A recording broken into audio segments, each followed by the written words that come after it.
Access granted.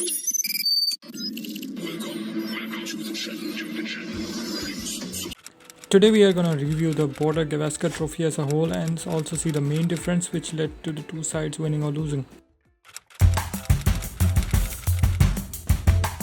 India, captained by Jasprit Bumrah, secured a miraculous opening victory in Perth, setting up a competitive series for later, with Bumrah's skills garnishing massive praise and putting the Australians on the back foot early on in the series. Travis Head and Mohammad Siraj, Sam Constas and the Indian players Virat Kohli and Steve Smith. Plenty of send-offs and sledgings made this competition fierce, spicy, and with players riled up to get the upper hand.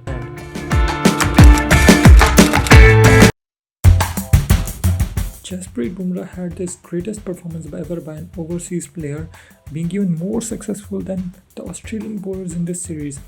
A total consistent one-man army and deserved man of the series. I made a separate video of him the last time and you can see that in the link. Crowd attendance, amazing tons, fifers, players from both sides had made some reigning records, especially Travis Head, Steve Smith, Bumrah and Nitish Kumar. Whether it's Yashasvi Jaiswal being India's best batter this series in his first Australian tour, or Sam Constas clean hitting Bumrah for sixes, or Nitish Kumar's ton in MCG, or B.O. Webster's magnificent debut in a deciding match, fresh bloods lift up to their potential here.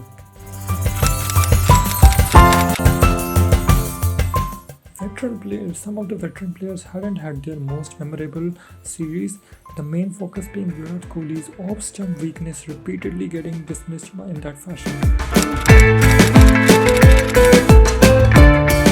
Some bold calls like Ashwin's sudden retirement, not retaining Bumrah as a captain despite winning the first test, Rohit opting himself out of Sydney test, Mitchell Marsh being dropped for a debutant in an all-important match. Rain spoiling a result, escaping the follow-on to the last session of MCG Day 5 to Australia recovering from 91 for 6 to 234 and winning, filled with so many thrillers. Australia, despite being on the losing end of Perth so badly, forcing a draw at Brisbane, even losing their prime bowler Josh Hazlewood with an aging team against a prime Bumrah, and they still managed to turn that 0-1 trail to the 3-1 win and secure the series and the World Test Championship final spot.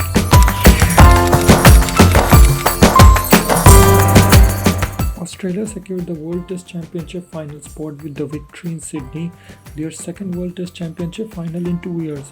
They will face off against South Africa in June 2025 at Lord's, cementing Cummins' legacy as one of the more clever and very good leaders that Australia ever had. Jaiswal and Bumrah were the main contributors in their roles, with Rahul, Pant, Siraj and Reddy performing in patches. The main issue here was consistency with the bat and with the ball also. The dependency on one or two players. Most of the batting unit wasn't at its best. Rahul's position changing affected his flow, to be honest. Siraj was fine as a bowler, but the only issue here was run leakage. That became a negative point. Rest, Bumrah didn't really receive much support from the other bowling partners. Prasidh Krishna was introduced very late into this series. He did have an impact but was already too late by then. In all-rounders, Washington Sundar is still to be used to his full potential. For Australia, the main contributors were Pat Cummins, Poland, Stark, Head, Smith with Manas and Carey in patches. There's the difference here. A lot of players contributed here. The more players do, the more chances you get of the win. I mean, Cummins, Boland, Stark and Lyon to some extent, they all got support while bowling to the opposition. Whereas Bumrah hardly got much support except Siraj. This is one of the main differences here. And Scott Boland deserves a special mention here. I mean, the guy isn't even the original playing 11 for Australia in a test match. But still, whenever he gets the chances in the place of Josh Hazelwood, he has contributed well most of the time. I mean, he has got like 50 wickets in just 13 tests, despite not being an original member of the squad. That's actually pretty praiseworthy. And he even dominates some of the world's best batsmen. That's actually very praiseworthy.